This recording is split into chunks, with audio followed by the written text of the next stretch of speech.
जब भी आपको अपने कस्टमर्स को पेमेंट्स का रिमाइंडर भेजना है तो आप पहले पोर्टल पर आएंगे। यहाँ पर आप पेमेंट रिमाइंडर्स सेक्शन को ओपन करेंगे। यहाँ पे आपको दिखेगा कि अभी हमें इसका सेटिंग करना है। तो सबसे पहले आप रिमाइंडर्स, अभी आप यहाँ पे देख रहे हो ये स्विच ऑफ है, रिमाइंडर्स आर ऑफ। जैसे ही आप इसको यहाँ पे क्लिक करेंगे ये ऑन हो जाएगा। इसके बाद आपको अगर ईमेल रिमाइंडर्स भेजने हैं तो उसको भी आपको उसी तरीके से स्विच ऑन करना है, सेम फॉर व्हाट्सएप। अब यहाँ पर आपको अगर अमाउंट मेंशन करनी है कि इतना मिनिमम आउटस्टैंडिंग अमाउंट होगा तो ऑटोमेटिक रिमाइंडर्स जाने चाहिए, तो आप यहाँ पर उसको मेंशन कर सकते हैं। यहाँ पर अगर आपको जिस तरीके से मेंशन करना है कि कितने दिनों का ओवरड्यू बाकी है तो कस्टमर को रिमाइंडर जाना चाहिए, तो आप यहाँ पे डेज़ मेंशन कर सकते हैं, मिनिमम डेज़। यहाँ पर आपको रिमाइंडर कूल डाउन डेज़ हैं कि आपको कितने दिनों तक वेट करना है कि आपको कस्टमर का उस पर्टिकुलर पेमेंट से रिलेटेड रिमाइंडर फिर से भेजने के लिए। तो अभी आपने सपोज़ एक रिमाइंडर भेज दिया है और अभी आपको उसको नेक्स्ट वीक तक या मे बी बाय वीकेंड तक अगर रिमाइंडर नहीं भेजना तो आप यहाँ पे कूल डाउन पीरियड के लिए आप मेंशन कर सकते हैं। आपको दिन में कितने रिमाइंडर्स भेजने हैं वो आप यहाँ पे नंबर सेट कर सकते हैं। From what time to what time, like अपने ऑफिस टाइमिंग के हिसाब से आप यहाँ पे टाइमिंग मेंशन कर सकते हैं कि सुबह 9 बजे से लेके शाम के 6 बजे तक आपको रिमाइंडर्स भेजने हैं, वो यहाँ पे आप सेट करेंगे अपने ऑफिस आवर्स के अकॉर्डिंग। अगर आपको BCC में किसी ईमेल को रखना है कि आपके ऑफिस से कोई सीनियर स्टाफ है, आपके अकाउंट्स डिपार्टमेंट में कोई है जिनका आपको ईमेल आईडी मेंशन करना है, जब भी रिमाइंडर जाए तो उनको BCC चला जाए, तो आप यहाँ पर मेंशन करेंगे। यहाँ पे एक और ऑप्शन है, इंक्लूड कस्टमर एडिशनल ईमेल। अगर कस्टमर्स के कोई 2 ईमेल्स हैं और आपको उनको CC में रखना है तो वो भी आप यहाँ पे स्विच ऑन कर सकते हैं। उसके बाद आपको सेव सेटिंग्स पे क्लिक करना है कि ये सेटिंग्स सेव हो जाएंगी। अब नीचे आप देखेंगे यहाँ पर आपको ड्यू डेज स्लैब आपको दिख जाएगा। जेंटल नच मतलब 7 to 15 डेज में आपके अगर कोई पेमेंट ड्यू है तो वो 7 to 15 डेज में जेंटल नच में आ जाते हैं, which is a friendly tone. Days overdue 7 to 15 days. Email template, एक ईमेल टेम्पलेट सेट होता है वो उनको चला जाएगा।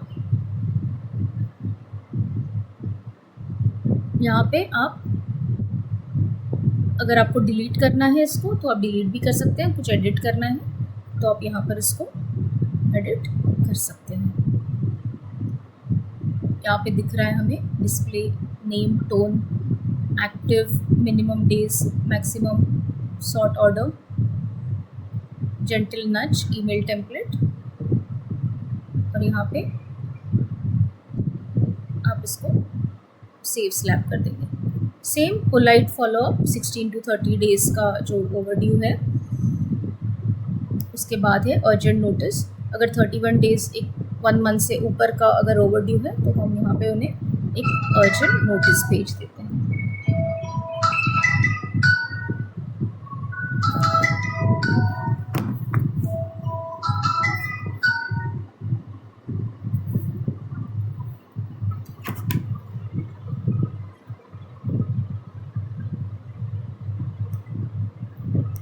उसके बाद आता है ईमेल टेम्पलेट्स। यहाँ पर आपके अगेन सेम जेंटल, पोलाइट और अर्जेंट नोटिस वाले टेम्पलेट सेट होते हैं जो अभी फ़िलहाल स्टेटस में एक्टिव शो कर रहा है हमें। इसका आप रिव्यू भी देख सकते हैं यहाँ पर।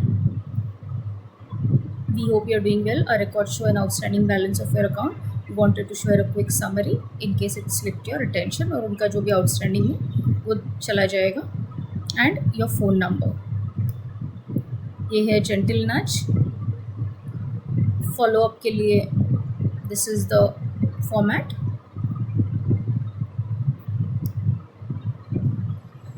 और अर्जेंट नोटिस के लिए we have sent a couple of reminders already and unfortunately your account is now significantly past due, we genuinely want to resolve this with you, please get in touch today. और उनका जो outstanding balance है, so this is how basically आप payment reminders को set करेंगे। अभी इसी का अगर आपको गाइड देखना है तो आप यहाँ पे क्लिक करने से आपको इसका पेमेंट रिमाइंडर्स का गाइड ओपन हो जाएगा। What is this and why should you care, ये क्यों इम्पोर्टेंट है और आपको क्यों इसे सेट करना चाहिए, इसके बारे में इंफॉर्मेशन दी गई है। हाउ इट वर्क्स, और हमने जैसे अभी सेटअप किया है वो यहाँ पे आपको दिख जाएगा। इंजन सेटिंग्स पूरा यहाँ पे दिख जाएगा।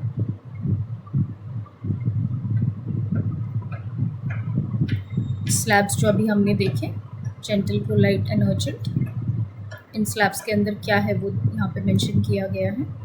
द टेम्पलेट्स,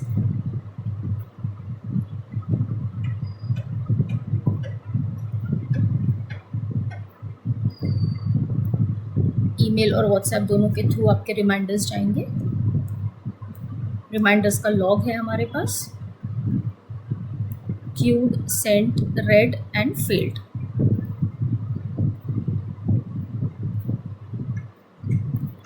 और यहाँ पे आपके फ्रीक्वेंटली आस्क्ड क्वेश्चंस।